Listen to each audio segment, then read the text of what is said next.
Tonight, we're going to explore one of the strangest objects ever to come out of Einstein's equations.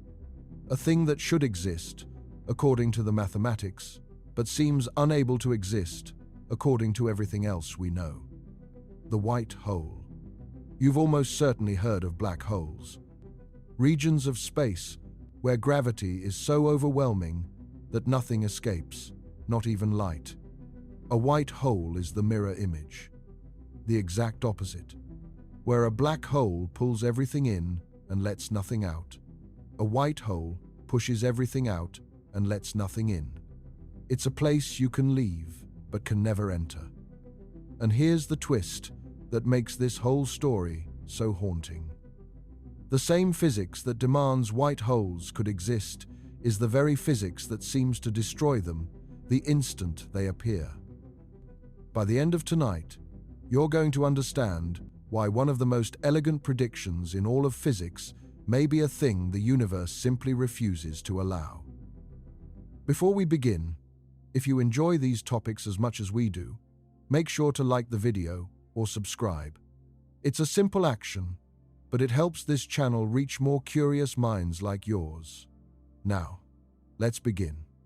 To understand a white hole, we have to start with the object it mirrors. We have to start with the black hole. And to understand where black holes came from, we have to go back to the winter of 1915. Albert Einstein had just finished the work of his life. After nearly a decade of struggle, he had published the general theory of relativity. It was a completely new picture of gravity. For more than 2 centuries, people had believed Isaac Newton's idea that gravity was a force, an invisible pull reaching across space, tugging objects toward one another. Einstein replaced that picture with something far stranger. Gravity, he said, is not a force at all. It's the shape of space and time. Mass and energy bend the fabric of space-time around them, and objects simply follow the curves. The idea is as elegant as it is strange. In Einstein's picture, space and time are not a fixed, empty stage on which events play out. They are woven together into a single flexible fabric, a 4-dimensional thing called space-time, and that fabric can stretch, bend, and ripple. Anything with mass or energy dimples this fabric, creating a kind of valley around itself. And what we feel as the pull of gravity is really just objects rolling along those valleys, following the straightest possible paths through curved space-time. The Earth doesn't orbit the Sun because a rope of force ties them together. It orbits because the Sun has carved a deep valley into space-time, and the Earth is rolling along the slope of that valley. This wasn't just a new way of talking about the same old gravity. It made different predictions, and those predictions came true. Light bends as it passes a massive object. Clocks run slower in stronger gravity. The orbit of the planet Mercury shifts in a way Newton's theory could never quite explain, but Einstein's matched exactly. It was a beautiful idea, but it came wrapped in some of the most difficult mathematics physicists had ever encountered. Einstein himself worked with approximations. He found ways to get useful answers without solving his equations exactly. He assumed nobody would find an exact solution for a long time, if ever. He was wrong about that. Within weeks, a letter arrived. It came from the Russian front, where a German soldier was serving in the army during the First World War. His name was Karl Schwarzschild. He was an astronomer and physicist, already respected, and while stationed at the front, calculating artillery trajectories, he had been reading Einstein's new papers. Picture the circumstances for a moment. A war raging across Europe. A man in his 40s, well past the age when most would be called to serve, volunteering anyway, posted to the bitter cold and danger of the Eastern Front. And there, amid the noise and misery of trench warfare, In whatever quiet moments he could steal, he was turning over in his mind the most advanced physics on Earth, equations that Einstein himself had only just published and barely expected anyone to solve. In the mud and cold of a war zone, between his military duties, Schwarzschild solved Einstein's equations exactly. He worked out precisely how space-time curves around a single, perfectly round mass. It was the first exact solution to the equations of general relativity, and Einstein was astonished. He presented Schwarzschild's work to the Prussian Academy of Sciences on his behalf. Tragically, Schwarzschild contracted a rare and painful skin disease while at the front, and only a few months later, he was gone. He never lived to see how profoundly his calculation would reshape physics, because hidden inside that solution was a monster. Schwarzschild's solution described the curvature of space around something like a star or a planet. For most objects, it gave perfectly sensible answers. But the equations contained a special number, a particular radius that depended only on the object's mass. We now call it the Schwarzschild radius. And the equation said something bizarre would happen if you ever managed to squeeze all of an object's mass inside that radius. If you took the entire mass of the Sun and crushed it down into a ball only about 3 kilometers across, the curvature of space-time would become so extreme that a boundary would form.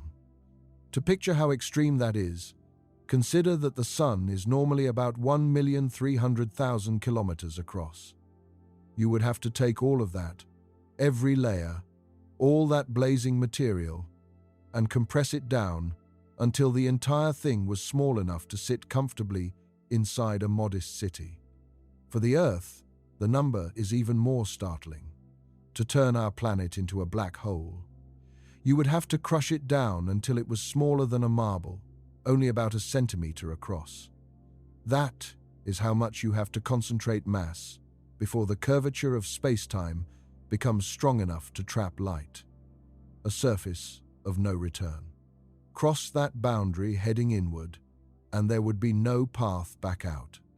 Not for matter, not for light, not for anything. This boundary is what we now call the event horizon, and the object hiding behind it is the black hole. For decades, physicists weren't even sure these objects were real. Einstein didn't believe nature would actually allow them to form. Many treated the Schwarzschild radius as a mathematical curiosity, a glitch in the equations rather than a real place. But over the 20th century, the evidence mounted.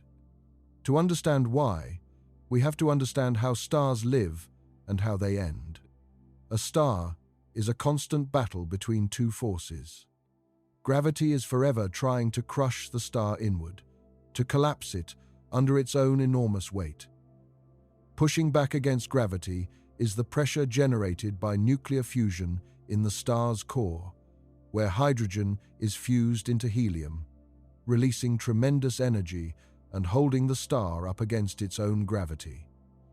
For most of a star's life, these two forces are in near-perfect balance. The star is stable, shining steadily, for millions or billions of years. But fusion cannot last forever. Eventually, the star runs out of fuel. When that happens, the outward pressure fades, and gravity, which never rests, finally wins. The core collapses.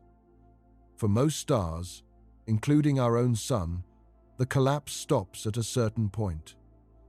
The matter becomes so densely packed that the very rules of quantum mechanics resist further compression, propping the core up as a dense ember called a white dwarf. For heavier stars, gravity is stronger, and the collapse goes further, crushing protons and electrons together into a city-sized ball of pure neutrons, a neutron star, so dense that a single spoonful of its material would weigh as much as a mountain. But there is a limit even to this. If the collapsing core is heavy enough, more than roughly 3 times the mass of our Sun, then nothing in nature can stop the collapse. No known force, no pressure, no quantum rule can hold the matter up. It falls inward, past the point of no return, past the Schwarzschild radius, and a black hole is born. In the year 1939, the physicist Robert Oppenheimer, who would later lead the effort to build the atomic bomb, worked out the mathematics of exactly this kind of collapse with his student Hartland Snyder. They showed that, according to general relativity, a sufficiently massive star really would collapse all the way down, sealing itself off behind a horizon, vanishing from the outside universe. For a long time, many physicists still resisted the idea, hoping that some unknown effect would intervene to prevent it. It wasn't until the 1960s that the tide truly turned. The physicist, John Wheeler, popularized a vivid new name for these collapsed objects, calling them black holes, and the name stuck. And in 1965, the mathematician Roger Penrose proved something profound. He showed that the formation of a singularity, a point where the equations break down, was not some special quirk of perfectly symmetric collapse. It was unavoidable. Under very general conditions, once a horizon forms, a singularity must lie within it. For this work, decades later, Penrose would be awarded the Nobel Prize. Black holes had gone from a mathematical curiosity that Einstein himself doubted to a firm prediction of the theory, to an accepted feature of the cosmos. Today, we don't just believe black holes exist. We've heard them. In the year 2015, detectors on Earth picked up the faint ripple in spacetime made by 2 black holes colliding more than 1 billion light-years away. These detectors, the result of decades of effort by thousands of scientists, are among the most sensitive instruments ever built. They can measure a change in length smaller than a fraction of the width of a single proton, across arms several kilometers long. When 2 distant black holes spiraled together and merged, they sent a wave rippling outward through the fabric of space-time.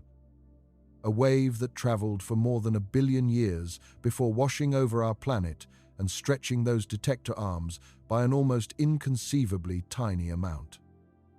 That signal, converted into sound, was a faint, rising tone, a chirp, the actual voice of 2 black holes becoming one.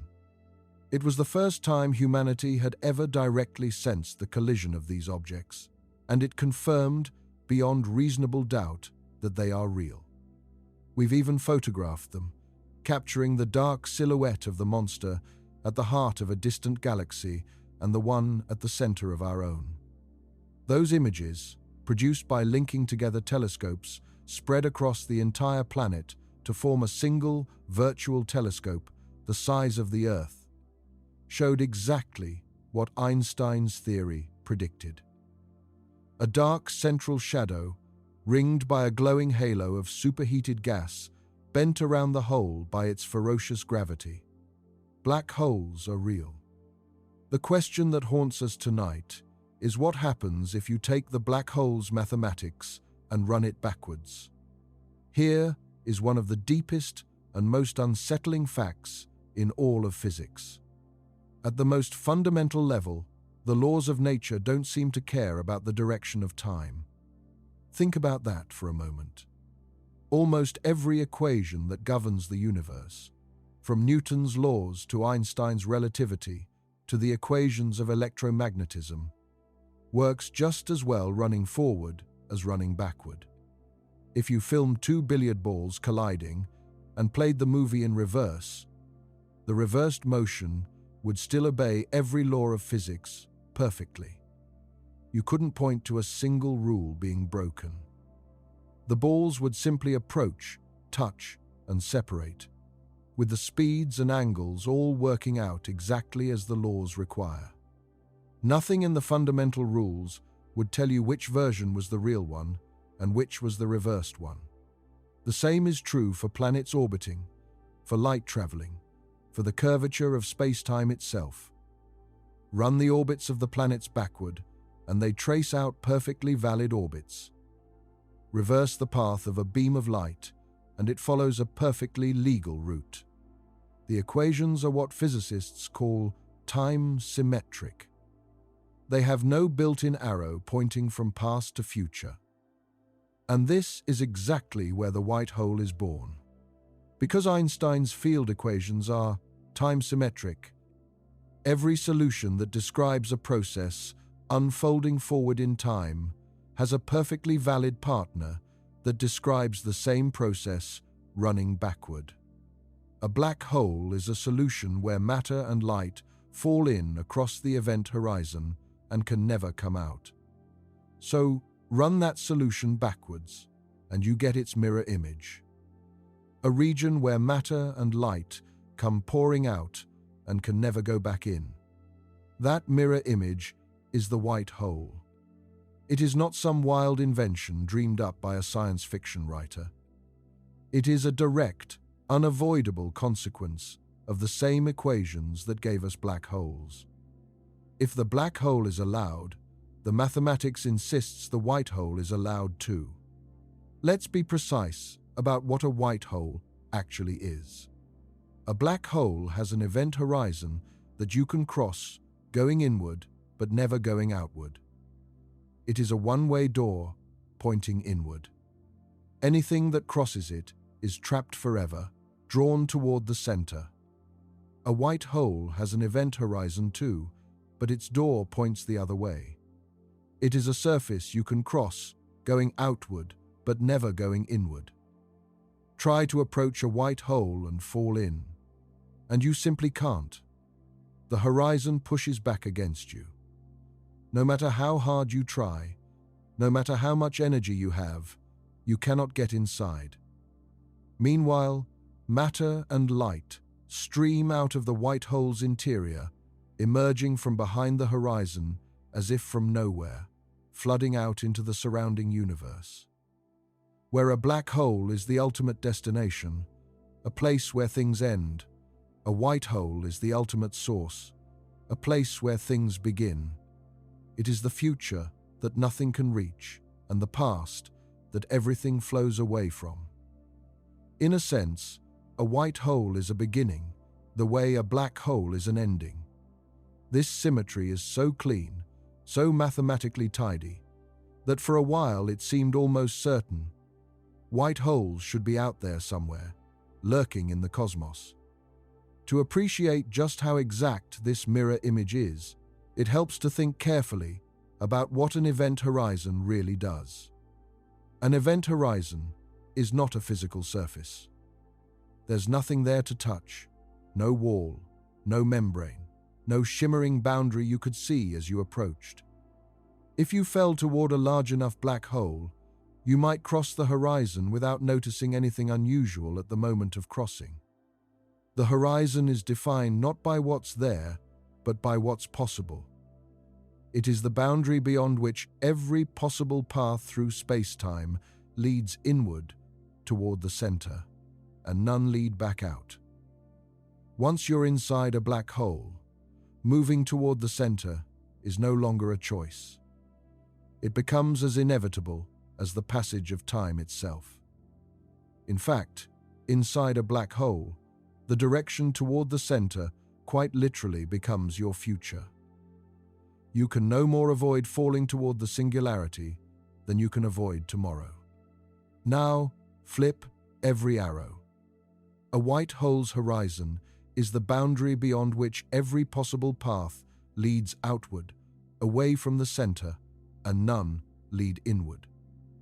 Inside a white hole, moving away from the center, is the inevitable direction, the unavoidable future.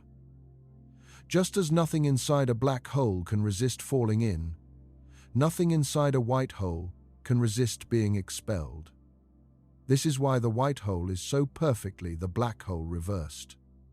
In the black hole, the center is everyone's future. In the white hole, the center is everyone's past, the place they're all fleeing from and can never return to. The black hole is a destination from which there is no leaving. The white hole is an origin to which there is no returning. Imagine, for a moment, that you could travel to where a white hole was supposed to be and try to approach it. From a distance, it might look almost like a black hole. It would have the same powerful gravity, bending the light of distant stars around it, the same dark, round shape if it weren't actively pouring out light. But the experience of approaching it would be utterly different. As you fired your engines and pushed toward it, you would find that no matter how hard you tried, you could never reach the horizon. The closer you got, the more strongly the geometry of space-time would resist you. It wouldn't be a force pushing you back so much as the simple fact that there is no path forward.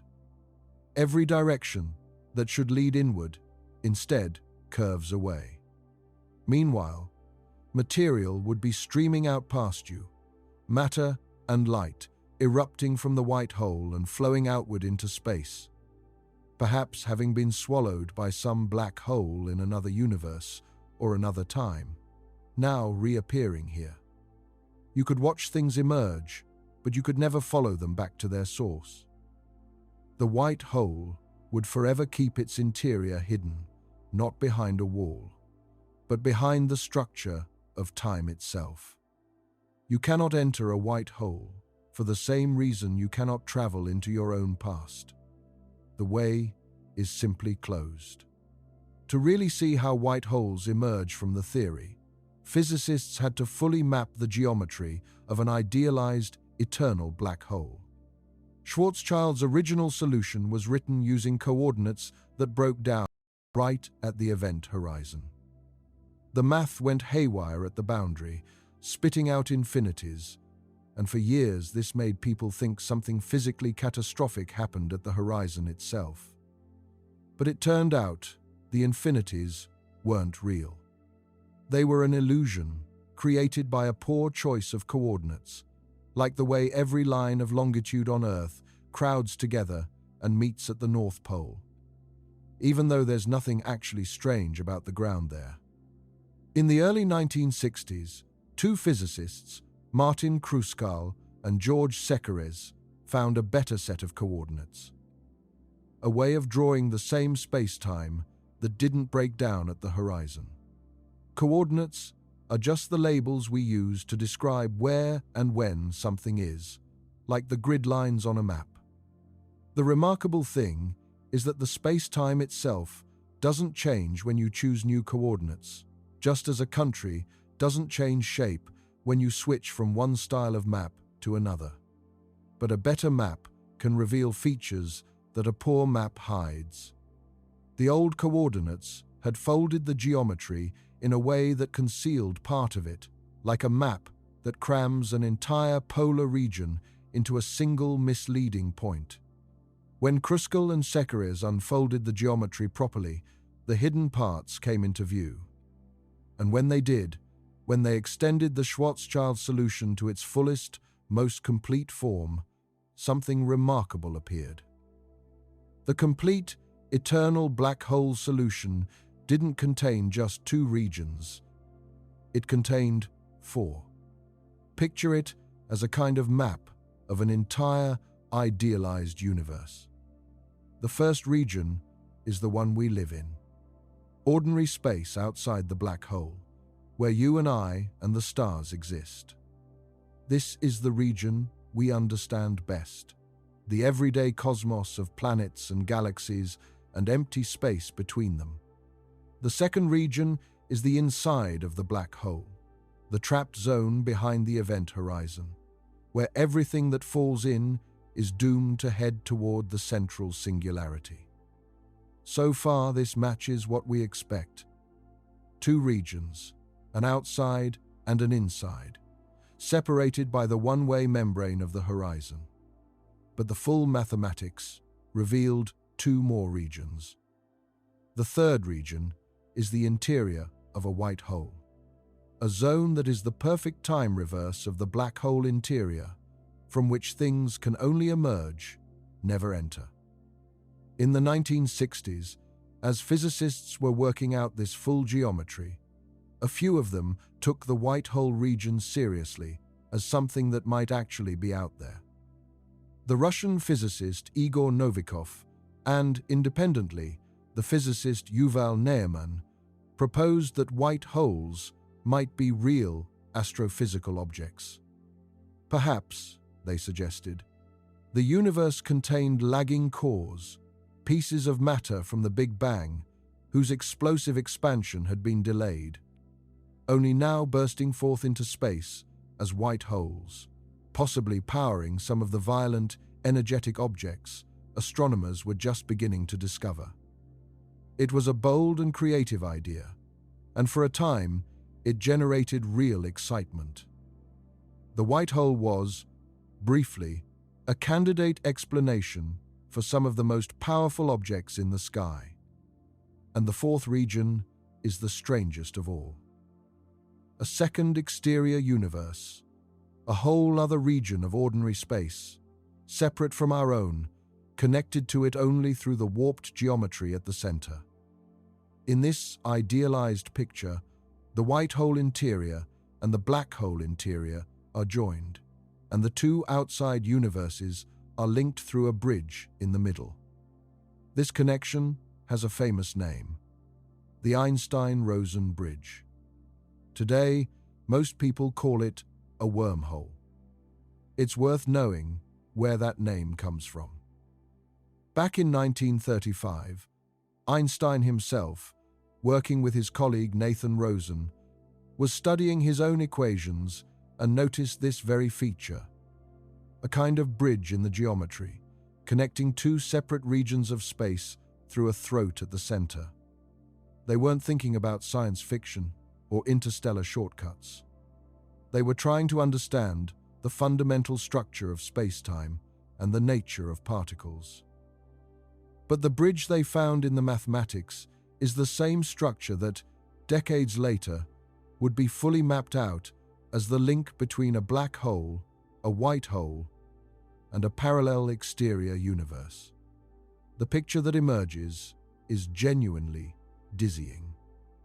In this complete, idealized solution, our universe and the other universe sit like two separate sheets, each with its own region of ordinary space. Between them, at the deepest point of the geometry, lies the throat of the wormhole. On one side, the entrance behaves like a black hole, pulling things in. On the other, the exit behaves like a white hole, pushing things out. In principle, a traveler falling into the black hole in one universe could pass through the throat and emerge from the white hole in the other. It's a thrilling picture, and it has fueled countless stories of cosmic shortcuts and journeys to other worlds. But the mathematics is quietly merciless about it. When physicists studied this idealized wormhole carefully, they found that the throat is not a stable, open tunnel you could ever travel through. It is dynamic. It opens and it closes, and it does so with brutal speed. The throat begins pinched shut, widens to its maximum, and then collapses again, all faster than light itself can cross the gap. Any traveler trying to pass through would find the tunnel slamming closed around them, the geometry crushing inward, long before they could reach the other side. To actually hold such a tunnel open, you would need a very strange kind of material, something with negative energy, a substance that pushes outward in a way ordinary matter never does. We have no evidence that such material exists in any usable quantity. A few exotic quantum effects hint that tiny amounts of something like it might be possible, but nothing remotely close to what would be required to prop open a wormhole large enough to travel through. So, The dream of using a black hole as a doorway to another universe runs aground on the physics. The bridge is real in the equations, but it is a bridge that collapses the instant anything tries to cross it. So the complete mathematics of an eternal black hole hands us a package deal. A black hole, a white hole, a tunnel between them, and a parallel universe on the other side. It sounds like the setup for the wildest possible adventure. Fall into the black hole, slip through the wormhole, emerge from the white hole into another universe entirely. And for a while, this captured imaginations everywhere. It's not hard to see why. Here was a respectable, rigorous piece of physics that seemed to promise the very things people had only dreamed of in fiction. Gateways to other worlds. Shortcuts across the cosmos. A second universe lying just on the far side of a collapsed star. For a time, it seemed as though Einstein's equations had handed us a literal map to the impossible. But the universe, it turns out, is far less accommodating than the mathematics suggests. Almost every part of that beautiful four-region picture turns out to be forbidden by the realities of how our universe actually works. The first problem is the wormhole itself. In the idealized solution, the bridge connecting the two universes is not stable. It opens and closes so quickly that nothing, not even light, can pass all the way through before it pinches shut and crushes anyone inside. You couldn't use it to travel anywhere. The geometry seals itself off faster than light can cross it. But the wormhole's instability is only the beginning of the white hole's troubles. The deeper problem is that this elegant four-region universe describes an eternal black hole, one that has always existed and always will, sitting unchanged for infinite time. Our universe contains no such thing. Every black hole we know of had a birth. It formed at a specific moment when a real star, made of real matter, collapsed under its own weight. This might sound like a small detail, but it changes everything. The idealized, four-region solution describes a black hole that has existed for all eternity, stretching infinitely far into the past and the future, never created, never destroyed. That object is a mathematical fiction. It's a useful one, a clean and elegant arena for studying the geometry, but nothing like it exists in our universe. Real black holes are born. Before the star collapsed, there was no black hole, no horizon, no white hole, no parallel universe. Just an ordinary star shining in ordinary space. And here is the crucial point.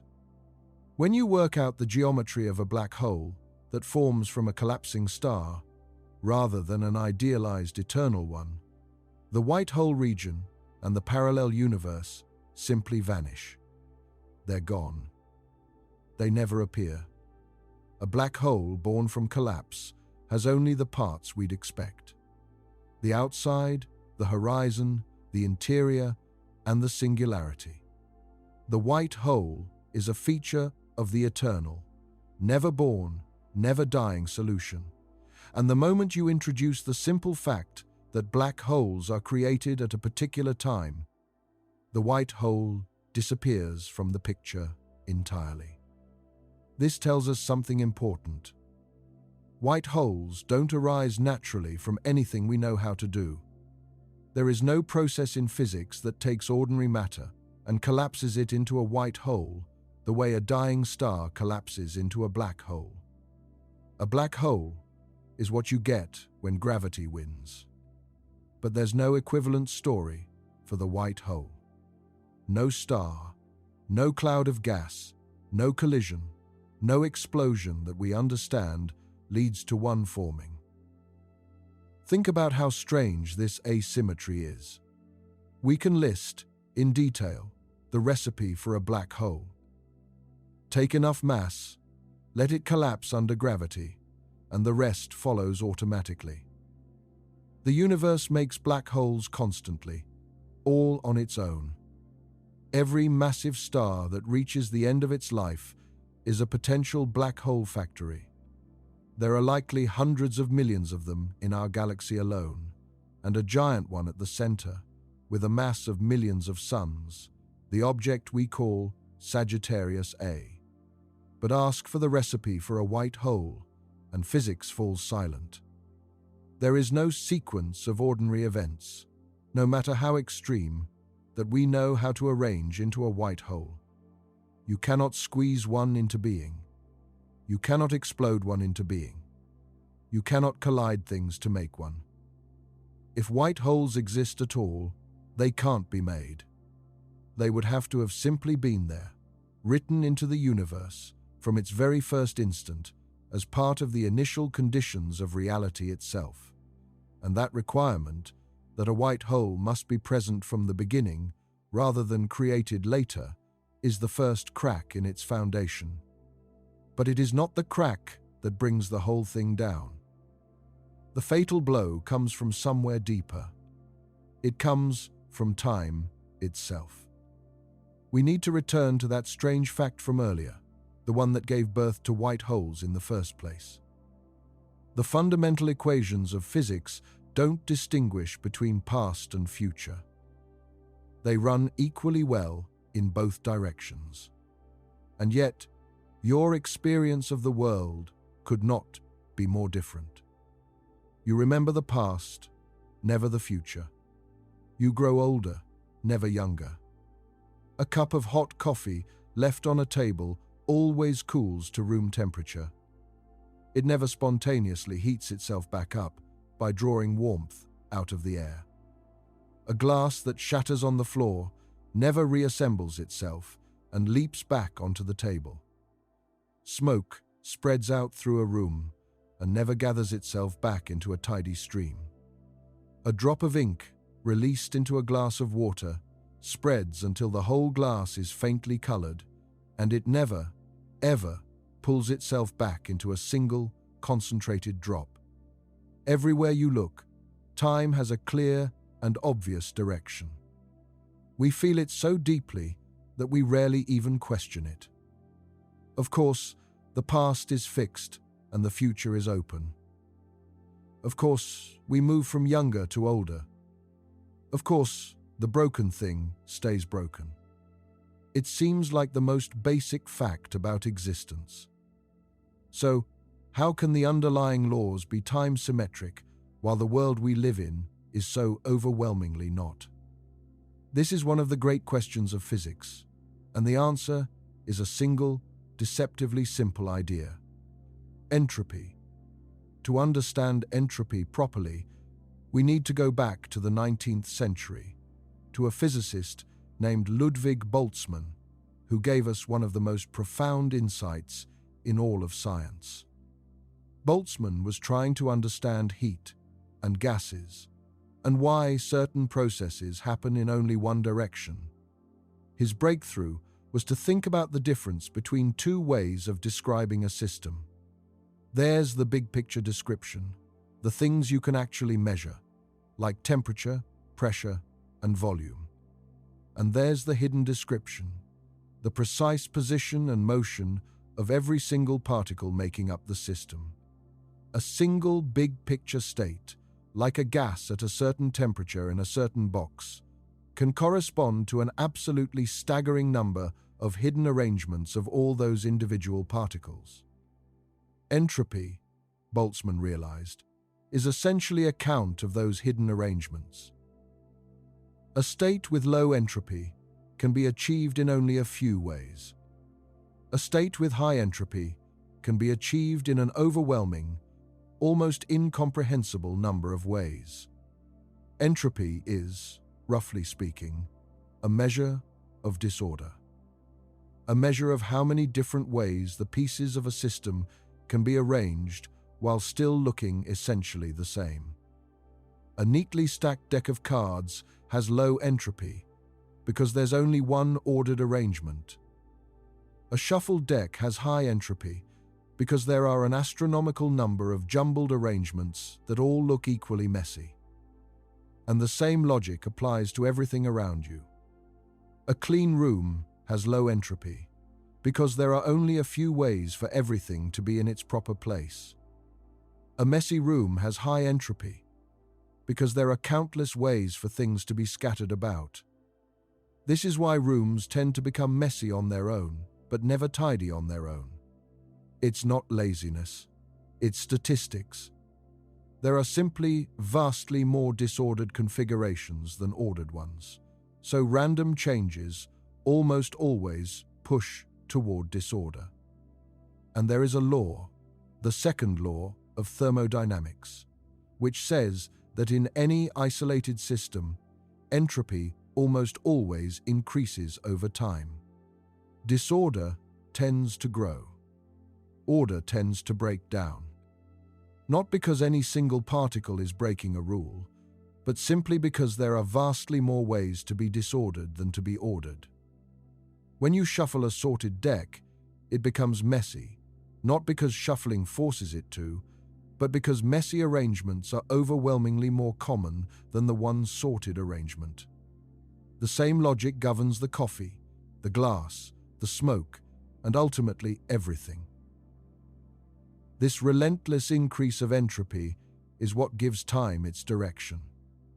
It is the arrow of time.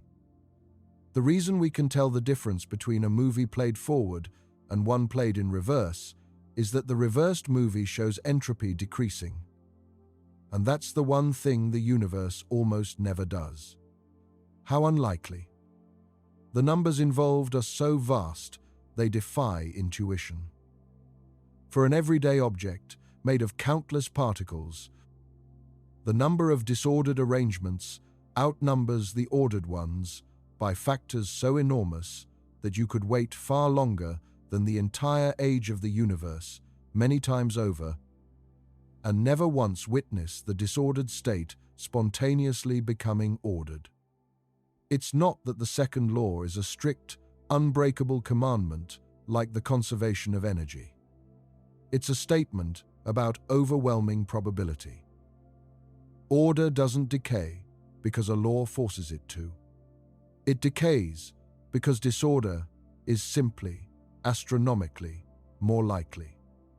Physicists once imagined a clever way around this, a thought experiment about a tiny, intelligent being who could sort fast and slow particles to decrease entropy, a creature now known as Maxwell's demon. But every attempt to make such a demon work fails, because the act of gathering and using information to sort the particles produces at least as much entropy as it removes.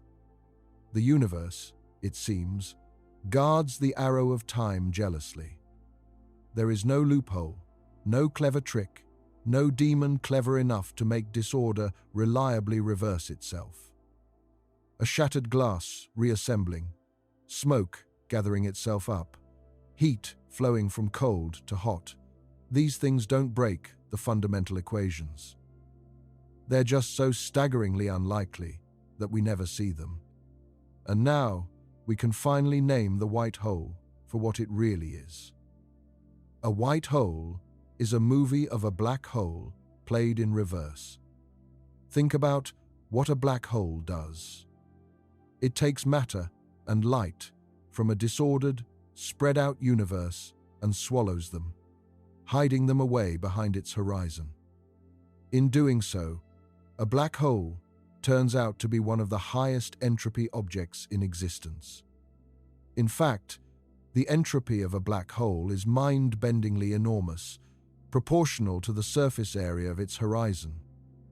This was one of the most surprising discoveries in 20th century physics.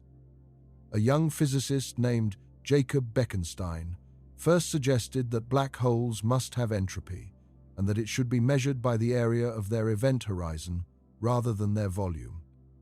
At first, the idea seemed strange, even wrong, but it was soon placed on firm footing. The bigger the horizon, the more entropy the black hole contains, And because horizons can grow very large, the numbers become almost unimaginable. A single black hole can contain more entropy than everything else in the visible universe combined. When a black hole forms and grows, the total entropy of the universe shoots upward. This is exactly what the second law demands. It is the arrow of time pointing firmly forward.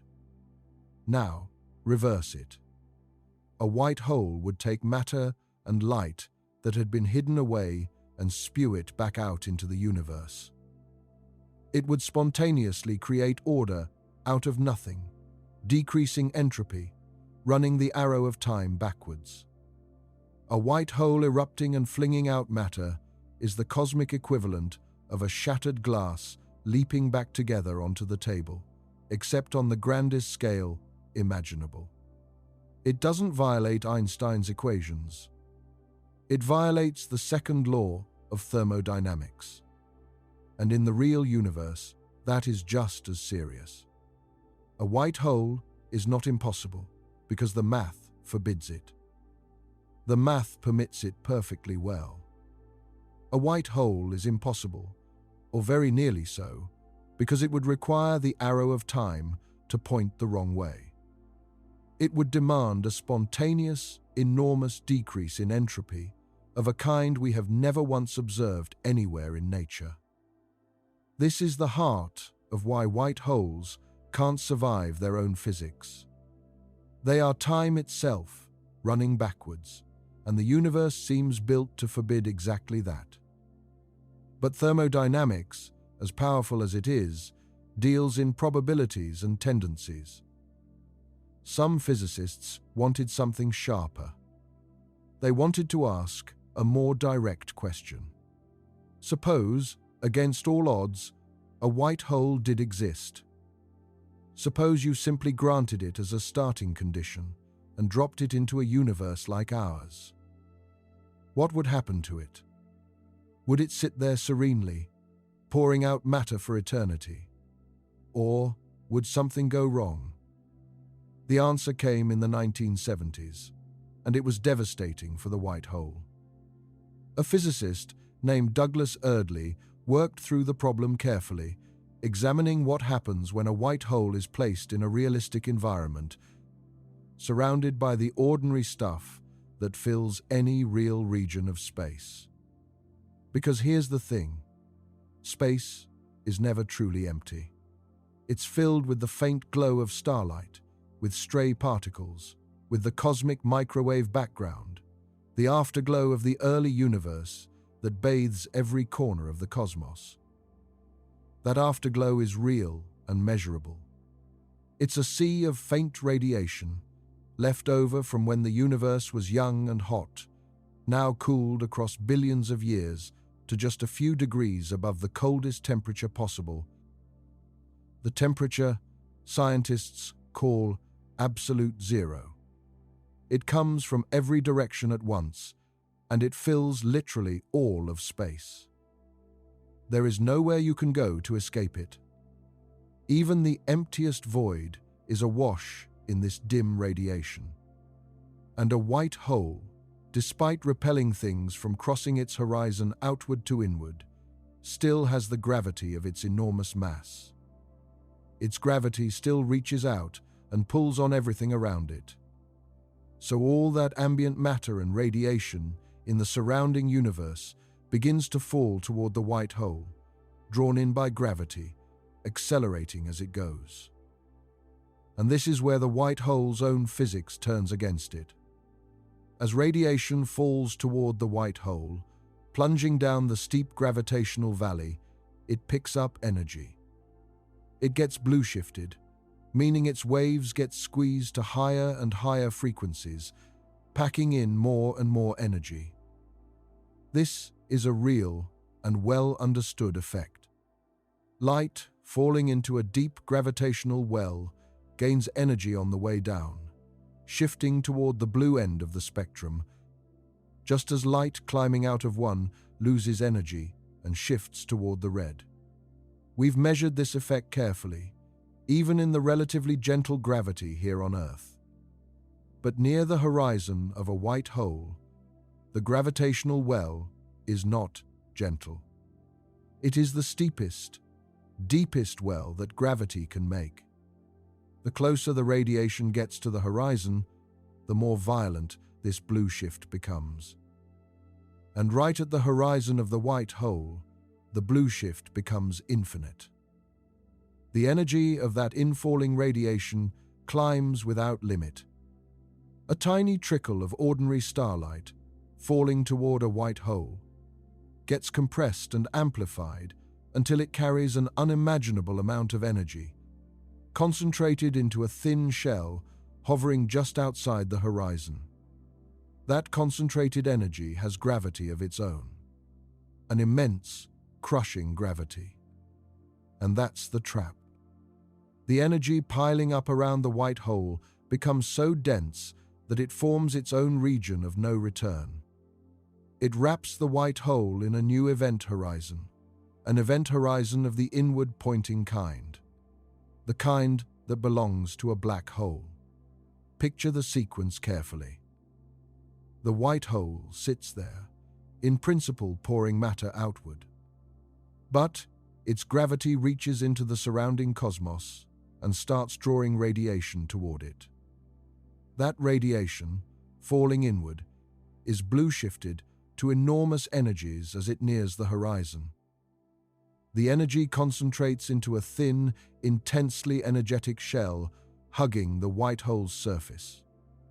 That shell, dense with energy, has its own gravitational field, and as more and more radiation piles in, the shell's gravity grows stronger and stronger. At a certain point, the concentration of energy becomes so great that it warps space-time around itself into a trapping surface, a horizon of the ordinary, inward-pointing kind. And once that horizon forms, the white hole is sealed inside it. The fountain is capped. In other words, the white hole's own gravitational pull gathers the surrounding universe, blue shifts it to catastrophic energies, and uses that energy to seal itself shut behind a black hole horizon. The white hole becomes a black hole. It transforms into its own opposite. And it does this almost instantly.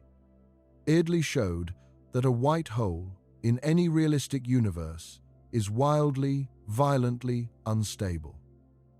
The slightest amount of infalling matter, and there is always at least some, triggers the collapse. A white hole cannot quietly pour out matter for eternity, because the very act of having gravity, the very act of existing in a universe that contains anything else at all, brings about its conversion into a black hole.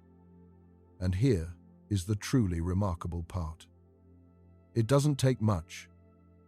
You might think a white hole would only collapse if it were bombarded with enormous amounts of matter, hit by a flood of infalling material. But the calculations show otherwise. Even the faintest trickle is enough. The dim background radiation that fills all of space, the leftover glow of the early universe, so weak that it took us until the 1960s to even notice it, is by itself entirely sufficient to seal a white hole's fate. There is no escaping it, because there is nowhere in the universe free of that radiation. A white hole could not survive, even in the emptiest void imaginable, because the void itself is not empty enough. The faint whisper of ancient light, blue-shifted to infinite energy at the horizon, is all it takes to slam the door. This is the precise sense in which a white hole cannot survive its own physics. It is undone not by some external force, but by the consequences of its own mass, its own gravity, acting on the unavoidable contents of the cosmos around it. The same gravity that defines it is the gravity that destroys it. Let's sit with how complete this failure is. To make a white hole, you'd need the universe to spontaneously decrease its entropy, reversing the arrow of time, something that almost never happens. That's already an enormous obstacle. But suppose you got past it. Suppose a white hole somehow appeared anyway, fully formed. Then, the moment it existed, the radiation filling the universe would begin falling toward it, blue shifting toward infinite energy, building a shell of concentrated mass around it, and snapping a black hole horizon shut over the whole thing before it could do much of anything at all. The white hole is trapped between two impossibilities. It can barely be born, and if it is born, it can barely last. Thermodynamics fights its creation, and gravity finishes off whatever survives. Notice how neatly the two arguments fit together. The thermodynamic argument tells us a white hole is overwhelmingly unlikely to ever appear, because its appearance would require entropy to spontaneously decrease. But suppose you set that aside and simply hand the universe a white hole anyway, fully formed, as a gift. The instability argument then tells us that even this gifted white hole cannot endure. So, the two arguments are really two faces of the same deep truth. The universe doesn't want white holes, and even when you force one upon it, it immediately turns that white hole back into something that respects the forward flow of time. This is why, despite being a perfectly valid solution to Einstein's equations, despite being the exact mathematical mirror of the black holes we know are real, the white hole remains a ghost. A thing that should be there by symmetry, and yet isn't, blocked at every turn by the deeper structure of physical law. Now, you might be wondering, if white holes are so thoroughly forbidden, why do physicists keep talking about them? Why hasn't the idea simply been thrown away? The answer is that the white hole refuses to die quietly. It keeps reappearing in surprising places, in some of the deepest and most active questions in modern physics. Part of the reason is a principle that good scientists hold on to tightly. When your best theory predicts something, you don't get to simply ignore the prediction because you find it inconvenient. You have to understand exactly why it doesn't happen, or take seriously the possibility that it does. General relativity is one of the most thoroughly tested theories in the history of science. It has passed every experimental challenge thrown at it for over a century, predicting the bending of starlight, the slowing of clocks in gravity, the ripples of colliding black holes, all confirmed to extraordinary precision.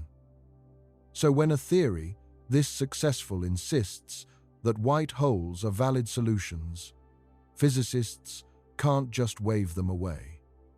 They have to explain them, confront them, and follow where they lead. And following where they lead takes us straight to the frontier. Because while the classical arguments against white holes are powerful, they rest on a theory we already know is incomplete. General relativity, Einstein's masterpiece, breaks down in one very specific situation. It breaks down at the center of a black hole. When matter falls into a black hole, general relativity says it keeps falling, all the way down to a single point of zero size and infinite density. A singularity. A place where the curvature of spacetime becomes infinite and the equations simply stop making sense. Infinities like this are not a sign that something physically infinite is happening. They're a sign that the theory has reached the edge of its validity. It's like a road map that works beautifully for navigating a city, but then a road runs off the edge of the page. The map hasn't told you the world ends there. It's told you that you need a different map. Whenever a theory in physics produces an infinity, history teaches us to treat it as a warning rather than a literal prediction. It usually means we've pushed the theory beyond the conditions it was built to describe, into territory where some deeper, more complete theory must take over. The infinity is the theory's way of admitting that it doesn't know what happens next. It is the equations raising their hands and confessing the limits of their own knowledge. For the singularity inside a black hole, the map we need is a theory that combines general relativity with quantum mechanics, the physics of the very small. A theory of quantum gravity. To understand why this is so hard, consider that our two great theories of physics describe completely different worlds. General relativity describes the very large, gravity, planets, stars, galaxies, the curving of spacetime on cosmic scales. It pictures spacetime as smooth and continuous, a flowing fabric that bends gracefully. Quantum mechanics describes the very small atoms, particles, the strange flickering behavior of matter at the tiniest scales. In the quantum world, nothing is smooth or certain. Everything jitters, fluctuates, and exists in clouds of probability rather than definite positions. For almost everything in the universe, these two theories never have to meet. Gravity is far too weak to matter for a single particle, and quantum effects are far too tiny to matter for a planet. But inside a black hole, at the singularity, an enormous mass gets crushed into an unimaginably small space. Suddenly, the very large and the very small are forced into the same place at the same time. Gravity and quantum mechanics collide, and our equations fall apart. The scale at which this happens is almost absurdly tiny. It's called the Planck scale, the smallest length that has any clear meaning in physics, a length so small that compared to it, a single atom is larger than the entire observable universe is compared to that atom. Nothing in our current theories can tell us what happens at that scale. We don't have a complete theory of quantum gravity yet. It is perhaps the single greatest unsolved problem in all of theoretical physics. But we have candidate ideas, attempts to peek past the edge of the page, and several of them suggest that what happens deep inside a black hole, in that region where Einstein's theory fails, might be far more interesting than an endless crushing into a point. Some of them suggest that the black hole story doesn't end with the singularity. It might end with a white hole. One of the most striking versions of this idea comes from an approach called loop quantum gravity. In this picture, space itself is not smooth and infinitely divisible the way Einstein imagined. Instead, at the tiniest scales, space is made of discrete chunks, tiny grains of geometry that cannot be subdivided any further. There is a smallest possible size, a fundamental graininess to reality. This is a startling idea on its own. We're used to thinking of space as a smooth, continuous backdrop, something you could keep dividing in half forever, into ever smaller pieces with no end. But loop quantum gravity suggests that's an illusion that holds only at the scales we're used to. Zoom in far enough, far beyond atoms, far beyond the particles inside atoms, down to the unimaginably tiny Planck scale, and the smoothness gives way. Space becomes a kind of fine weave, a network of discrete loops and nodes, with a smallest possible area and a smallest possible volume below which the very notion of size stops making sense. If that's true, then there's a hard limit to how much you can compress anything. And if that's true, then matter, falling into a black hole, can't be crushed all the way down to an infinitely small point. It can only be squeezed until it reaches the smallest size that space allows. At that moment, something extraordinary might happen. The matter, having been compressed as far as it possibly can be, would push back. Quantum effects would create an enormous outward pressure, a repulsion strong enough to halt the collapse and reverse it. Instead of forming a singularity, the matter would bounce. Physicists Carlo Rovelli and Francesca Vidotto gave this bouncing core a name: a Planck star. A dense, vibrating remnant at the heart of a black hole, held up by the quantum pressure of space itself, prevented from ever quite becoming a true singularity.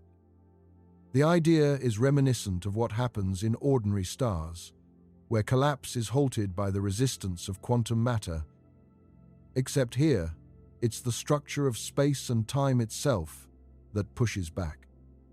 The matter doesn't reach infinite density.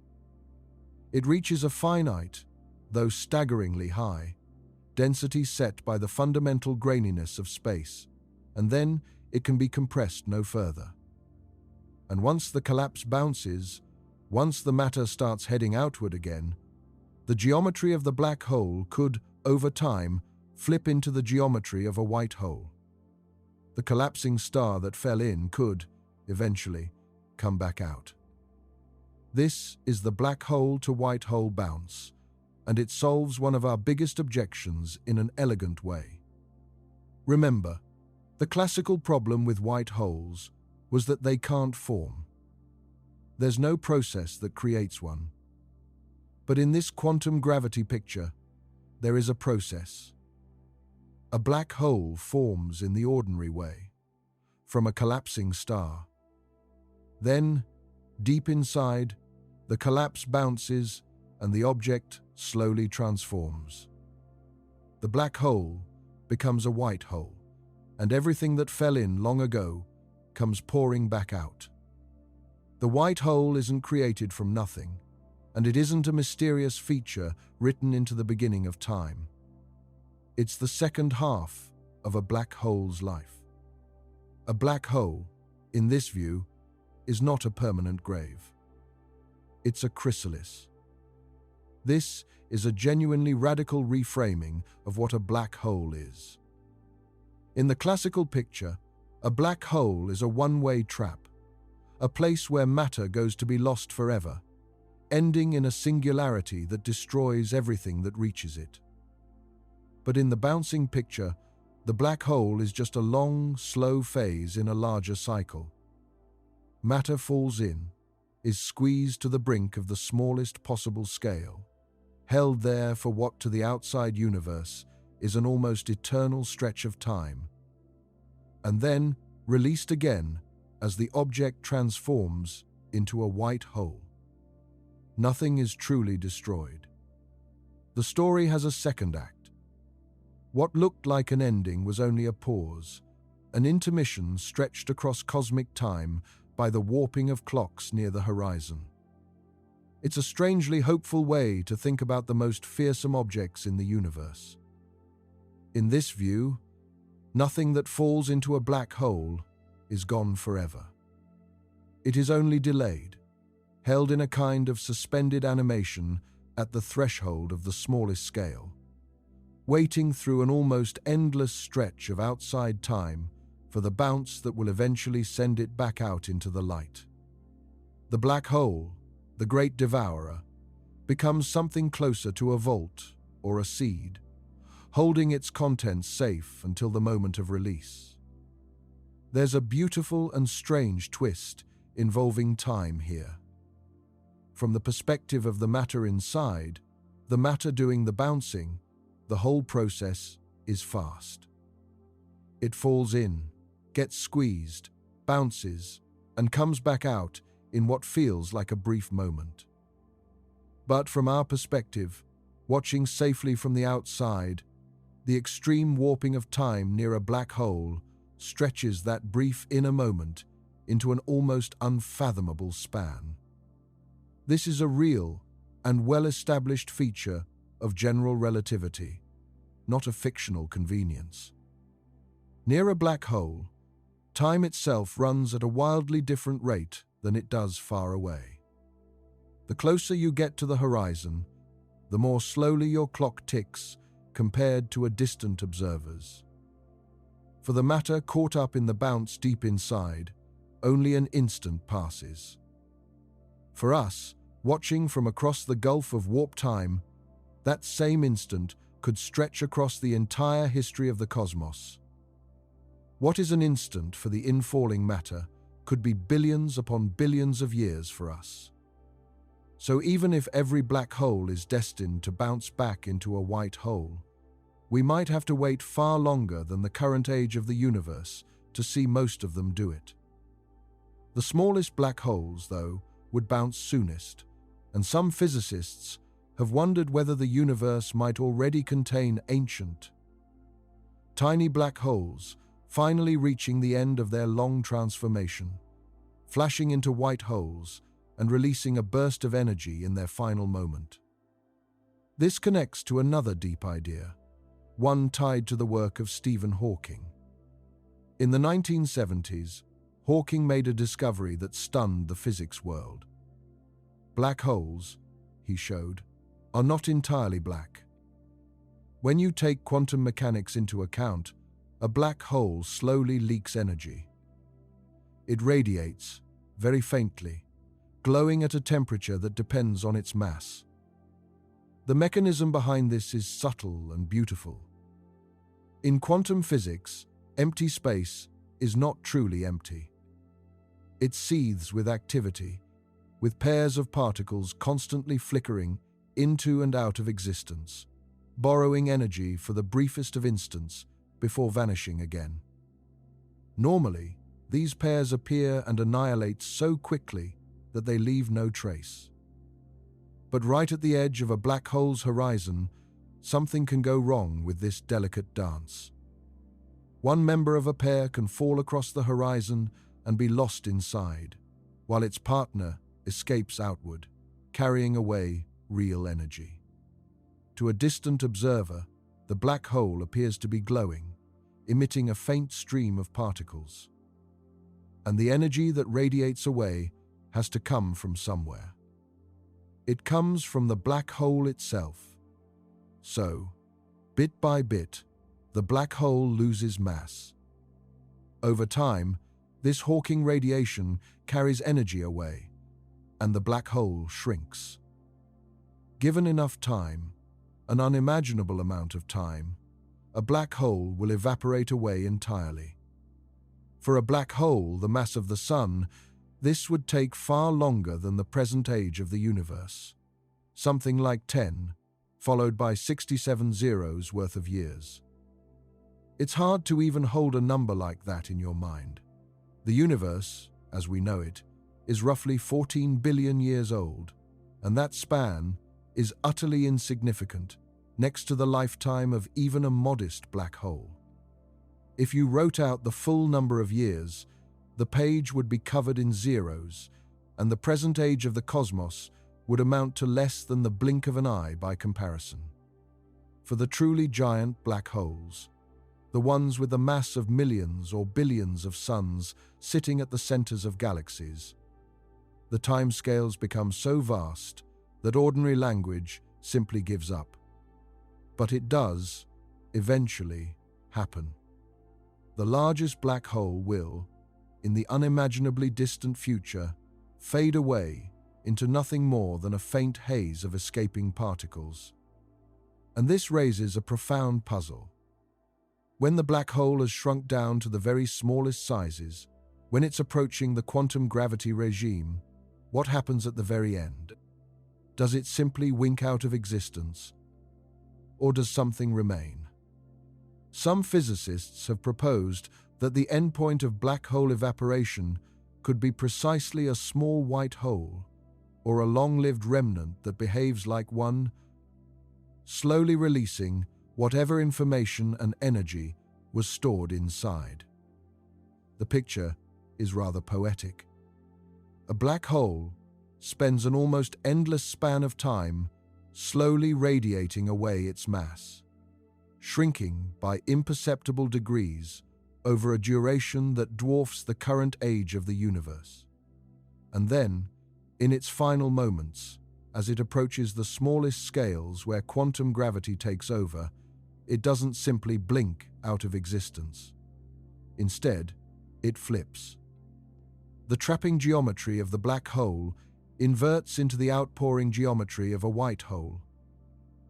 And everything that has been held inside for so long is finally released in a last bright flash, back into the cosmos.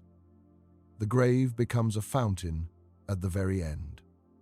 This idea ties directly into one of the most famous unsolved problems in physics, the black hole information paradox. The question of what happens to all the information about everything that ever fell into a black hole once the black hole evaporates away. Here's why it's a paradox. One of the deepest principles in quantum physics is that information is never truly lost.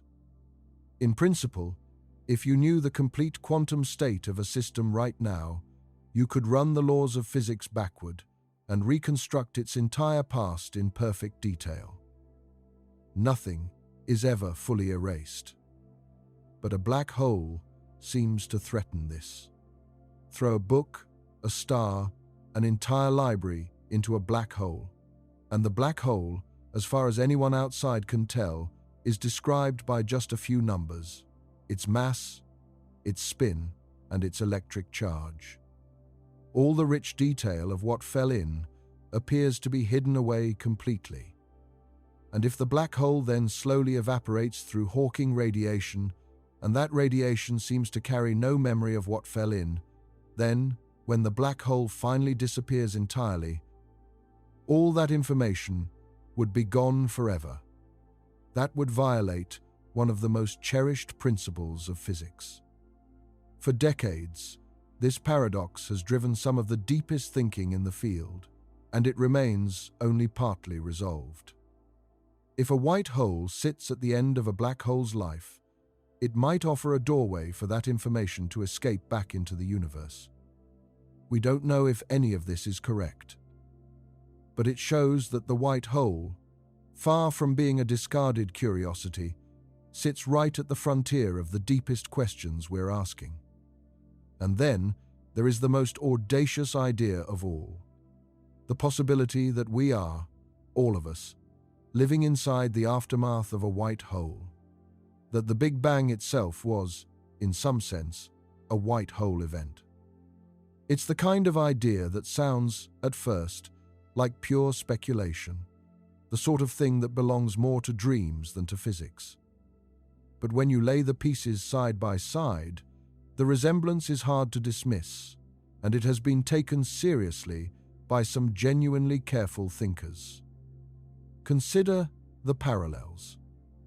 A white hole is a source, a place from which matter and energy pour out into space, emerging from a hidden region behind a horizon. Now think about the beginning of our universe. Roughly 13.8 billion years ago, everything we can see, all the matter and energy that would become every galaxy, every star, every atom, erupted outward from an incredibly hot, incredibly dense state. Space itself expanded, and matter and radiation came flooding out into existence. That is, at least on the surface, a remarkably white hole-like description. A single origin point from which everything emerged. Consider the resemblance more closely. A white hole is a region from which matter and energy pour outward, emerging from behind a horizon, unable to be pushed back in. The early universe was a state from which all matter and energy poured outward, expanding in every direction, never to be gathered back into that initial density. Both involve a one-way outpouring. Both involve a beginning that everything flows away from and nothing can return to. The early universe, in a sense, is the ultimate source, the place from which absolutely everything we know came rushing forth. And a white hole is, by definition, the ultimate source. The parallel is striking enough that serious physicists have taken it seriously. And there's a deeper clue. Remember the arrow of time, set by entropy, increasing from low to high. For entropy to have been able to increase steadily for 13.8 billion years, the universe must have started in an extraordinarily low entropy state. An incredibly ordered, special beginning. This is one of the great mysteries of cosmology. Why was the early universe so smooth, so ordered, so low in entropy, when there are so many more disordered ways it could have started?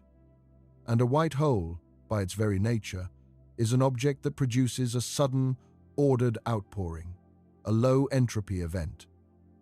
Some physicists have wondered whether the special, low entropy beginning of our universe and the behavior of a white hole are pointing at the same underlying idea. Whether our entire cosmos might be the interior of a white hole or the other side of a black hole that formed in some other, larger universe. That every black hole that forms in our universe might give birth to a new baby universe on its far side, expanding outward from what looks, from the inside, like a Big Bang. The physicist Lee Smolin took this idea remarkably far. He proposed that universes might reproduce, that each time a black hole forms, a new universe buds off through the bounce at its core, inheriting slightly different physical properties from its parent. Universes good at making black holes would, over countless generations, become more common in a kind of cosmic natural selection. It's a breathtaking idea, and one that ties the white hole directly to the question of why our own universe has the properties it does. These are speculative ideas, at the very edge of what physics can currently say. But they're not idle fantasies. They're serious attempts to connect the strangest features of black holes, white holes, entropy, and the birth of the cosmos into a single coherent story. So, have we ever actually seen a white hole? Has the universe ever shown us a flash of light that might be one of these forbidden objects bursting into view? The honest answer is no. We have never confirmed the detection of a white hole. But there has been at least one tantalizing candidate. In the year 2006, astronomers observed an unusual cosmic explosion, a gamma-ray burst. Gamma-ray bursts are among the most violent events in the universe, brief flashes of intense high-energy radiation that briefly outshine entire galaxies. For a few seconds, one of these bursts can release more energy than our sun will produce in its entire lifetime of billions of years. They come from the far reaches of the cosmos, billions of light years away. And they were one of the great mysteries of astronomy for decades after their accidental discovery by satellites built to watch for something else entirely. Most of them fall into two well-understood categories, linked either to the collapse of a massive star or to the collision of dense stellar remnants. But this particular burst was strange. It didn't fit neatly into either category. It had features of both and the explanations of neither, and it left astronomers genuinely puzzled. A few years later, in 2011, two researchers proposed a radical interpretation. What if this odd burst was the signature of a white hole? A sudden, brief outpouring of matter and energy, appearing from nowhere, with no progenitor star, no collision, just an eruption of stuff into space. The idea was speculative and far from proven. Most physicists remain skeptical, and the burst can be explained in other, less exotic ways. But it captured something important. If a white hole ever did briefly exist, perhaps as the final flash of an evaporating black hole reaching the end of its life, this is roughly what we might expect to see. A sudden burst of energy with no obvious cause, appearing and vanishing in an instant. And that is precisely what makes the search so difficult and so tantalizing. A white hole, if the quantum gravity ideas are right, would not announce itself with some unmistakable, never-before-seen signature. It would look like a flash, brief and bright, easily mistaken for one of the countless other violent events that light up the sky. To find one, we would have to catch it in the act and recognize it for what it is, picking the genuine signal out of an ocean of ordinary explosions. It's entirely possible that white holes have already been recorded, buried somewhere in our data, their true nature unrecognized because we didn't yet know what to look for. So, while we have no confirmed white hole, we have at least begun to ask what one might look like and where in the sky we might catch it in the act. The search connects to another intriguing idea, that of primordial black holes. These would be tiny black holes formed not from collapsing stars, but in the extreme density of the very early universe, in the first fraction of a second after the Big Bang. Such black holes could be far smaller than any that form today, some perhaps no more massive than an asteroid, yet compressed to a size smaller than an atom. Because Hawking radiation causes smaller black holes to evaporate faster, the tiniest primordial black holes would be reaching the end of their lives right about now, in our present cosmic era. If the quantum gravity ideas are right, and the end point of evaporation is a sudden flip into a white hole, then these ancient relics might be flashing into white holes across the sky, each one a brief burst of energy marking the final transformation of an object older than the stars. Astronomers using gamma-ray telescopes and other high-energy observatories are, in effect, watching for exactly these kinds of unexplained flashes. So far, nothing has been confirmed. But the search is real, and it's ongoing. Somewhere in the vast archive of cosmic events we record every year, there could be a signal we haven't yet recognized. The fingerprint of a white hole revealing itself for a single instant before vanishing again. We are, in a sense, hunting for the universe, running backward, looking for the one place where the arrow of time might briefly seem to flip. It's worth pausing to appreciate just how peculiar the white hole's status really is. In science, we usually deal with two kinds of objects. There are things we've observed and are trying to explain, and there are things we've predicted and are trying to find. The first kind includes everything from lightning to the orbits of planets to the strange behavior of particles in a laboratory. We see them, we measure them, and we build theories to account for what we see. The second kind includes things our best theories insist must exist, even before we've laid eyes on them. Gravitational waves were like this for a century. Predicted by Einstein, doubted by many, and finally detected only recently, exactly as the equations had foretold. The white hole is neither, and somehow both. It was never observed. It emerged purely from the logic of the equations, as the mathematical shadow of the black hole. And yet, it's not simply a prediction waiting to be confirmed, because the very physics that predicts it also seems to forbid it. The white hole exists in a strange limbo. It is permitted by Einstein's theory of gravity, but apparently forbidden by thermodynamics. It can be written down on paper with perfect mathematical rigor, but it cannot, it seems, be built by any natural process or sustained in any realistic universe. It is the most well-defined, impossible object in physics.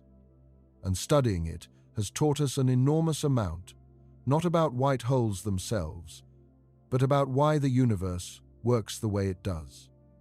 Think of how unusual that situation is. Most impossible things in physics are impossible because they break a clear rule. You can't build a perpetual motion machine because it would violate the conservation of energy.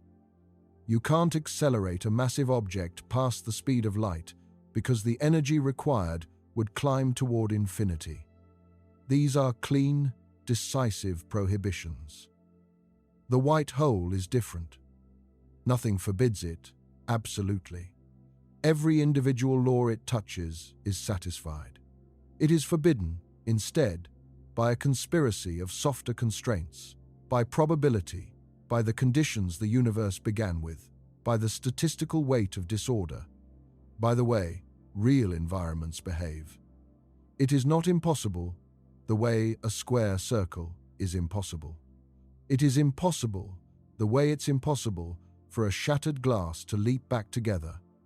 Allowed in principle, denied in practice, blocked by the accumulated pressure of how reality actually unfolds. Think about what the white hole has revealed. By asking why white holes can't exist, we've been forced to confront the deepest question about the nature of time. Why does time have a direction at all, when the laws of physics don't? The white hole is the sharpest possible test of the arrow of time, because it is, quite literally, a piece of the universe running in reverse. Its impossibility is a direct measurement of how seriously nature takes the increase of entropy. There's something almost beautiful in that. We tend to think of the arrow of time as a vague philosophical notion, something poets and dreamers ponder, rather than something physics can measure. But the white hole turns it into something concrete. It says, in effect, here is an object that would require time to run backward, and the universe will not build it. The strength of that refusal, the completeness of it, is a measurement of just how powerful the forward flow of time really is. The arrow of time is not a soft preference. It is strong enough to forbid an entire class of objects that the deepest equations of physics would otherwise permit. By asking why white holes can't form, we've learned about the deep difference between idealized, eternal solutions and the real, born and dying objects that actually populate the cosmos. By asking what happens to a white hole if it did exist, we discovered the violent instability that turns it into a black hole. And by asking whether quantum gravity might rescue the white hole, we've been led to some of the most exciting frontier ideas in modern physics: Planck stars, the bouncing black hole, the resolution of the information paradox, the possible origin of the universe itself. The white hole is a question that keeps on giving.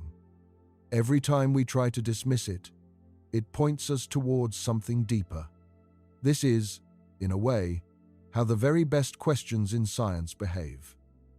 The most valuable questions aren't always the ones with clean answers. Often they're the ones that, when you chase them, keep opening doors into rooms you didn't know existed. The white hole began as a simple curiosity, the mirror image of a black hole, and following it has led us through the nature of time, the meaning of entropy, the secret interior of black holes, the limits of our best theory, and the birth of the cosmos.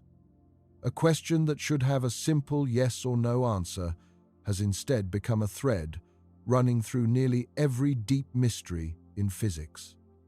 That is the mark of a truly profound question, and the white hole is one of the most profound we have. Let's return to the central paradox one more time, because it's worth understanding clearly. The equations of general relativity are time-symmetric. They don't distinguish past from future. So, for every black hole solution, there is a white hole solution, just as valid mathematically. If the universe truly obeyed only those equations, with no preference for a direction of time, we might expect to find roughly as many white holes as black holes. The cosmos would be a balanced place, with objects swallowing matter and objects spewing it out in equal measure. Imagine such a universe for a moment. A sky scattered not only with the dark, hungry mouths of black holes, but also with brilliant fountains of light and matter, sources erupting endlessly into space alongside the sinks that devour everything around them. In such a cosmos, the books would balance. For every place where things ended, there would be a place where things began. It would be a strange and dazzling sight, a universe in perfect symmetry between creation and destruction, beginning and ending, source and sink. But that is not the universe we live in. We live in a universe with a powerful, unmistakable arrow of time, set by the relentless increase of entropy. And in such a universe, the symmetry between black holes and white holes is broken. Black holes are favored. They increase entropy. They fit the forward flow of time. White holes are disfavored. They would decrease entropy. They fit the backward flow of time, the flow we never observe. So the universe fills up with black holes and contains, as far as we can tell, no white holes at all. The mathematics offered us a perfectly balanced pair, and the universe quietly chose only one of them. It's worth pausing on how strange this choice really is. The equations themselves are perfectly even-handed.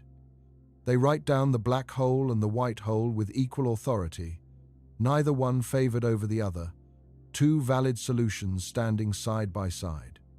If you knew only the equations and nothing about the actual history of the cosmos, you would have no reason to expect one to be common and the other to be absent.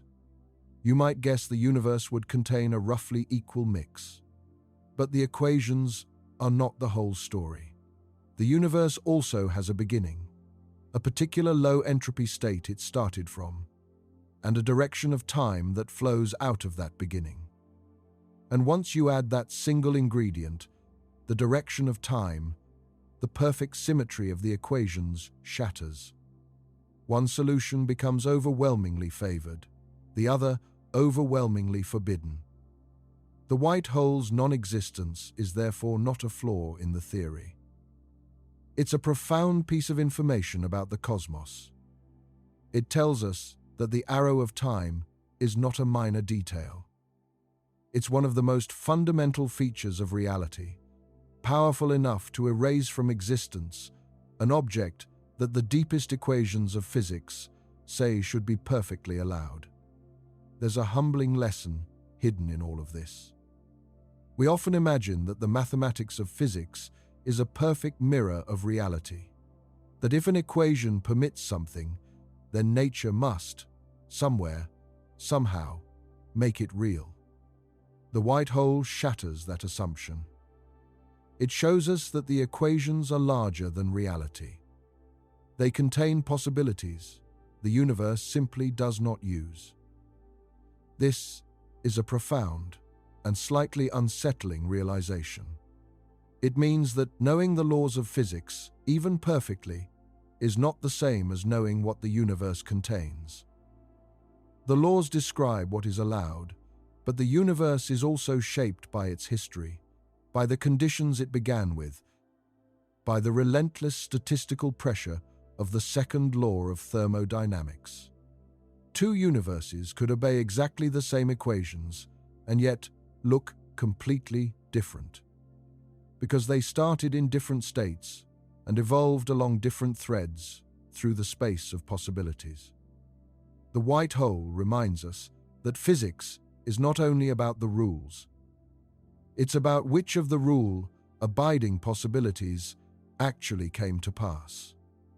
The mathematics is like a vast space of every conceivable world, and the actual universe is a single thread winding through that space, choosing some possibilities and leaving countless others untouched.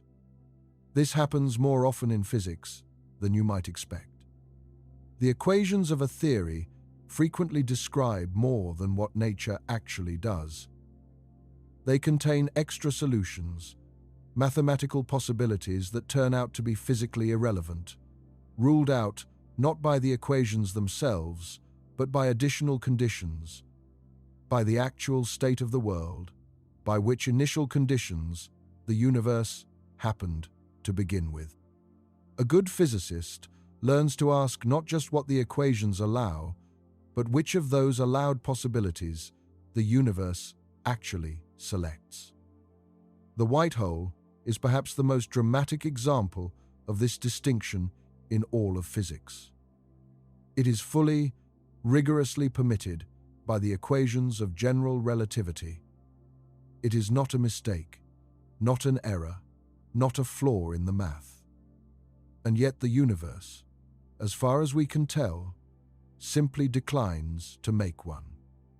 The white hole is one of those untouched possibilities.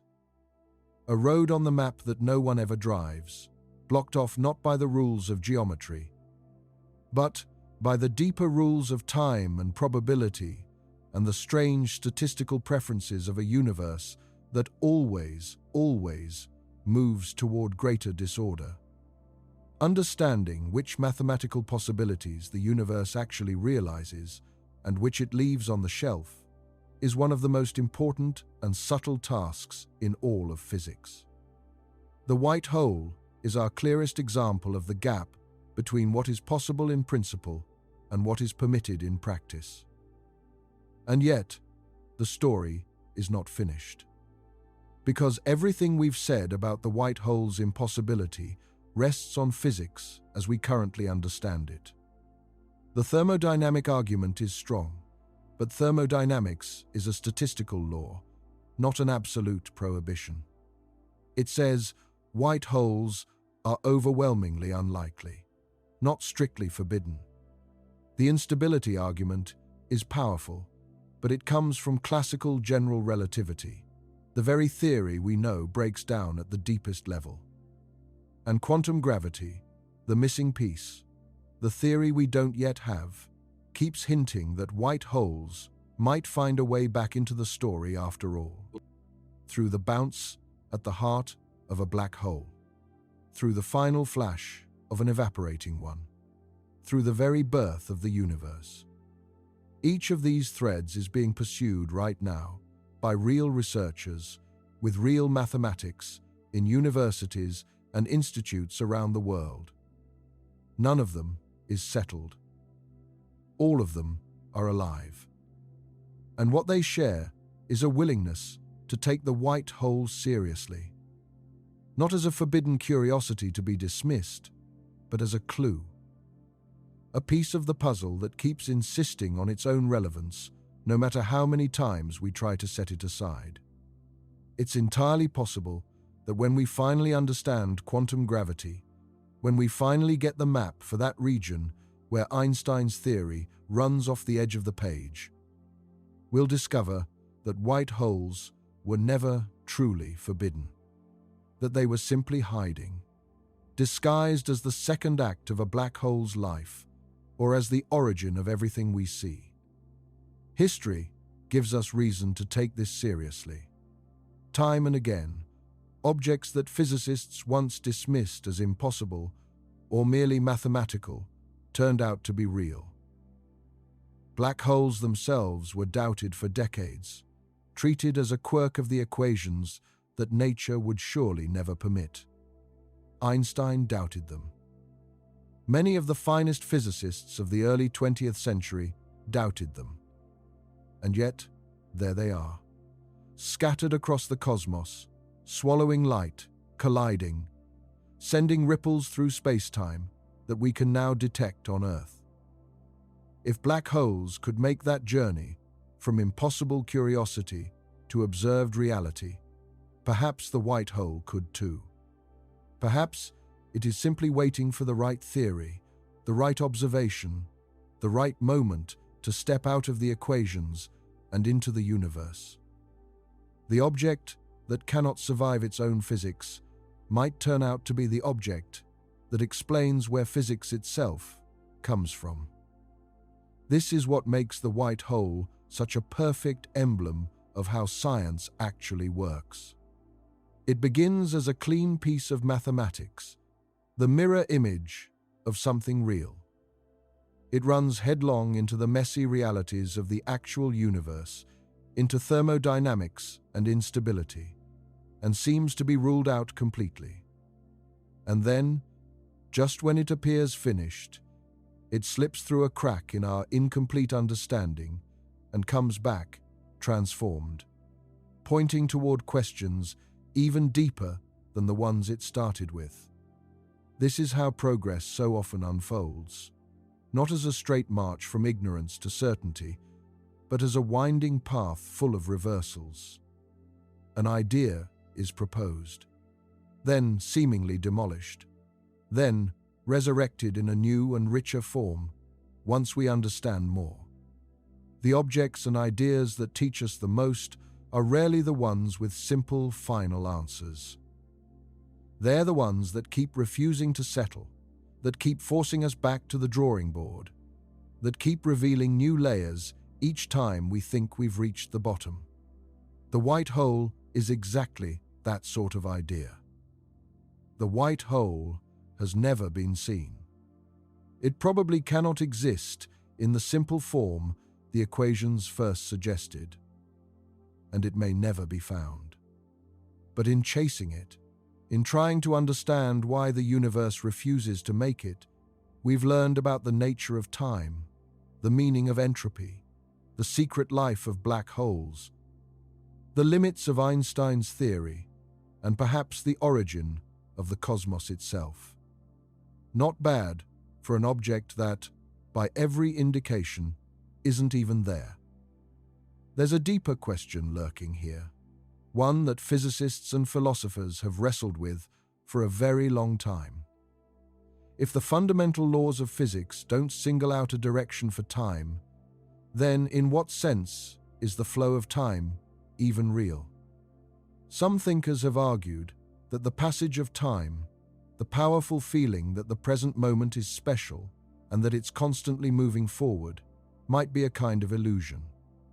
In this view, sometimes called the block universe, all of time, past, present, and future, exists together as a single, unchanging whole. Past and future are just as real as the present, like different places on a map. And the sense of now flowing forward is simply how creatures like us, embedded in time, experience our own slice of that map. If that picture is correct, then the arrow of time isn't built into the universe at its deepest level at all.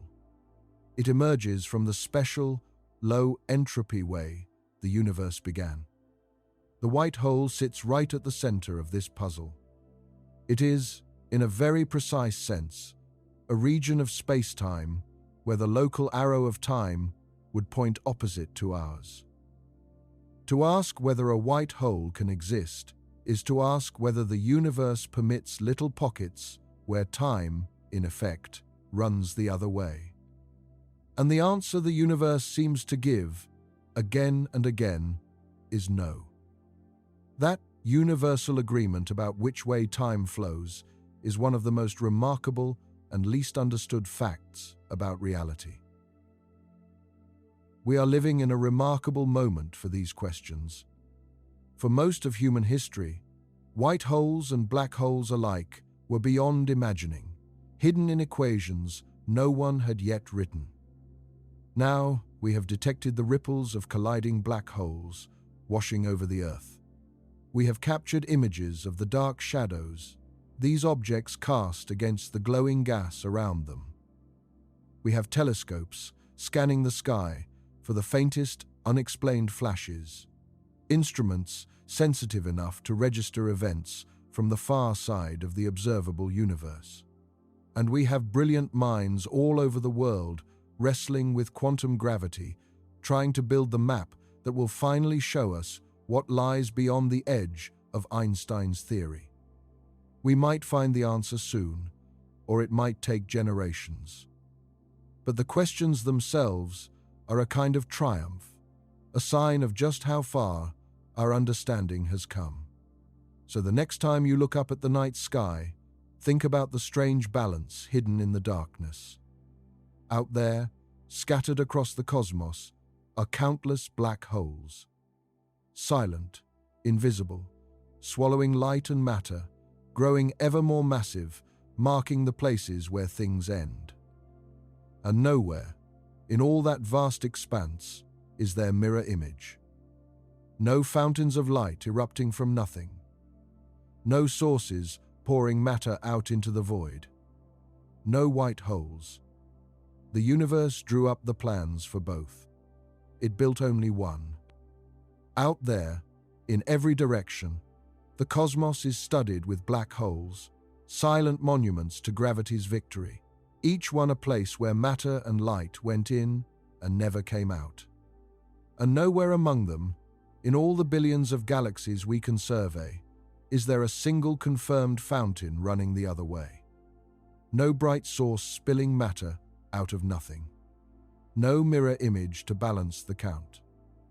The universe made the swallowers and left out the spewers, and it did so for a reason woven into the deepest fabric of reality.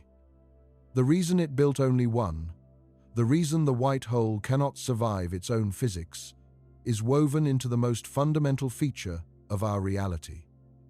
The simple, relentless, one-way flow of time. The white hole is what the universe would look like if time ran backward. And time, as far as we can tell, only ever runs one way. That single fact, so obvious that we barely notice it, so deep that we still don't fully understand it, is powerful enough to take a perfectly valid solution of Einstein's equations and quietly forbid it from ever taking shape. The black hole is the universe remembering.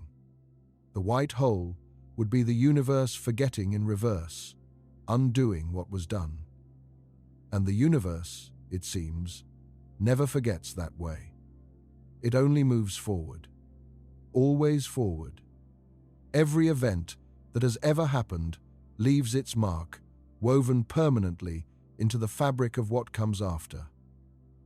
The light of ancient stars still travels outward across the cosmos. The collisions of black holes, billions of years ago, still ripple through space-time, reaching our detectors today. Nothing is ever truly taken back. The past is written, fixed, immovable, while the future stays open and unmade. A white hole would be a tear in that order, a place where the written past could somehow be unwritten. And the universe, as far as everything we can observe, tells us, does not permit such tears. It builds, it accumulates, it remembers, and it carries everything that has ever happened forward into everything that comes next. There's a strange comfort in that. When you think about it, the same arrow of time that forbids the white hole is the arrow that makes your life possible. It's the reason you have memories, the reason cause comes before effect, the reason a thought can lead to an action, the reason anything can grow or build or become. Consider what your own existence depends on. Every breath you take, every beating of your heart, every thought forming in your mind, all of it relies on energy flowing from ordered, useful forms into disordered, spent ones. You are, in the most literal sense, a creature powered by the increase of entropy. The food you eat is ordered chemical energy that your body breaks down, releasing heat and disorder into the world, and using a fraction of that flow to keep yourself alive and thinking. Without the relentless forward march of the second law, none of that could happen. A universe that allowed white holes, a universe where entropy could freely decrease, would be a universe with no stable direction to time at all. A chaos in which past and future blurred together, in which nothing could reliably lead to anything else. The absence of white holes is, in a sense, the price we pay for a universe that makes sense. For a cosmos in which stories can be told, in which one moment follows another, in which we can look back and understand where we came from, and look forward and wonder where we're going. It's a price worth paying, And in truth, it's the only arrangement under which beings like us could ever have arisen to ask the question at all. The very fact that you can sit and contemplate the white hole, that you can follow this chain of reasoning from one thought to the next, depends entirely on the arrow of time holding firm. In forbidding the white hole, the universe made room for everything that gives existence its shape and meaning. The white hole is the road not taken by the universe. And in not taking it, the universe became a place where roads and journeys and travelers like us could exist at all. There is a quiet poetry in that thought. The same law that erases the white hole from existence is the law that makes existence itself coherent. By refusing to build the one object that would let time flow both ways, the cosmos guaranteed that time would flow one way, steadily and reliably, long enough for galaxies to form, for stars to burn, for planets to cool, and for life to take hold on at least one small world and look up in wonder at the rest. The missing white hole is not a gap or a failure. It is a signature, written across the entire sky, of the deep order that lets the universe be a universe at all. We began tonight with a mirror. A black hole and its perfect reflection, identical in the mathematics, opposite in every other way. We've seen how that reflection emerges inevitably from Einstein's equations, how it appears in the full geometry of an eternal black hole, complete with wormholes and parallel universes. And we've watched it fall apart, piece by piece, under the weight of the real universe. It can't form, because no natural process makes one. It can't last, because the radiation of the cosmos blue shifts against it and seals it behind a black hole horizon. And most deeply of all, it can't exist, because it would mean time running backward, entropy decreasing, the arrow of time pointing the wrong way. A white hole cannot survive its own physics, because its own physics is the physics of a universe that flows in only one direction. Think about what a strange and beautiful conclusion that is. We set out to understand an object, and we ended up understanding time. We asked why a certain shape of space-time can't exist, and the answer turned out to be the same as the answer to why you remember yesterday, but not tomorrow. Why a broken cup never mends itself. Why the universe is always, everywhere, becoming a little more disordered than it was before. The white hole's impossibility is not really about white holes at all. It's about the deepest current running through all of reality, the one-way river of time that carries everything, including us, from past to future and never back. And still, the idea endures. In the bounce at the heart of a collapsing star. In the final flash of an evaporating black hole. In the low entropy birth of everything we know. The white hole sits at the boundary of what we understand, a forbidden object that keeps illuminating the deepest truths about time, gravity, and the origin of the cosmos. It may be that one day, a future theory will show us where the white holes have been hiding all along. Or it may be that they truly never existed, and never will, save as a shadow cast by black holes across the pages of our equations. Either way, the white hole has already given us something precious. It has shown us that the universe is not just a list of things that exist. It is also a story about why some things are allowed and others are not. Of all the things our equations describe, only some are ever made real, and understanding which ones and why is among the subtlest and most rewarding tasks in all of science. The white hole is the clearest signpost we have, pointing toward that distinction, a reminder that the cosmos is shaped not only by what is possible, but by the long, one-way history that selects, from all the possibilities, the single thread that actually comes to pass. And in the case of the white hole, the answer to why not turns out to be the same as the answer to one of the oldest questions of all. Why does time move forward? We still don't fully know. But every black hole in the sky and every white hole missing from it is a clue. Each one points back toward that single, profound asymmetry at the heart of reality. The reason the cosmos remembers but never unremembers, builds but never unbuilds, moves forward but never back. The black holes are there to be found, scattered in their countless millions. The white holes are conspicuous by their absence, and that absence is itself one of the loudest things the universe has to tell us. We have learned to read it, and in reading it, we have learned something about the nature of time itself. Thank you for joining me on this journey to the edge of what physics allows. If you found this exploration valuable, a like or subscribe would mean a lot. It helps us keep making these deep dives into the mysteries of the cosmos.